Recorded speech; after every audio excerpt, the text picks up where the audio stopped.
বিএনপির সংগ্রামী চেয়ারম্যান বাংলাদেশের প্রধানমন্ত্রী নবনির্বাচিত জনাব তারেক রহমান গত কিছুদিন আগে ঘোষণা করেছেন প্রতি সপ্তাহে শনিবার পরিষ্কার যার যার এলাকায় পরিষ্কার পরিচ্ছন্নতা কার্যক্রম করার জন্য।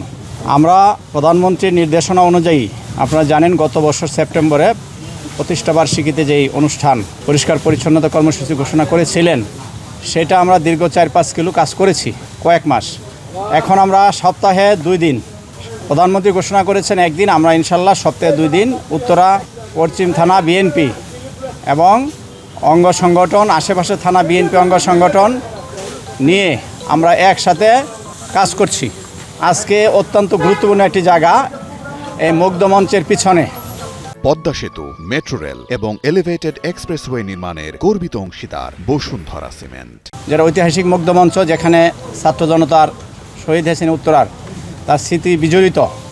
এটার পিছনে অত্যন্ত গুরুত্বপূর্ণ এলাকা, এই পাশে 3 নম্বর সেক্টর, উল্টা পাশে 5 নম্বর সেক্টর।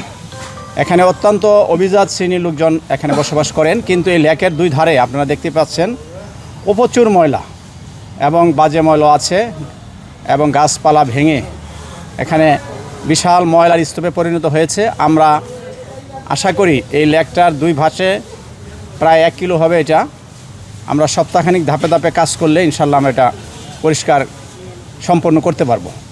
এটা একটি মহৎ উদ্যোগ আমাদের দলের চেয়ারম্যান ঘোষণা করেছেন।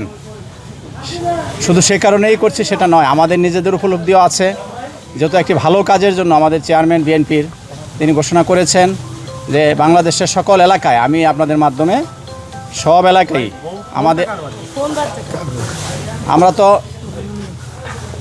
ক্ষুদ্র কর্মী দলের একজন মহানগর যুগ্ম আহ্বায়ক, প্রত্যেক এলাকায় যদি আমরা এভাবে আমরা স্ব উদ্যোগে যার যার এলাকায় ডোবা নালা ময়লা আবর্জনা যে সকল এলাকায় জমে আছে এগুলো যদি আমরা পরিষ্কার পরিচ্ছন্ন করি, বৃক্ষরোপণ করি, তাহলে এই সমাজ এবং প্রত্যেকটি এলাকা সুন্দর হবে, পরিবেশ সুন্দর হবে এবং বিকেলে মানুষ এসে বিভিন্ন জায়গায় বসতে পারবে।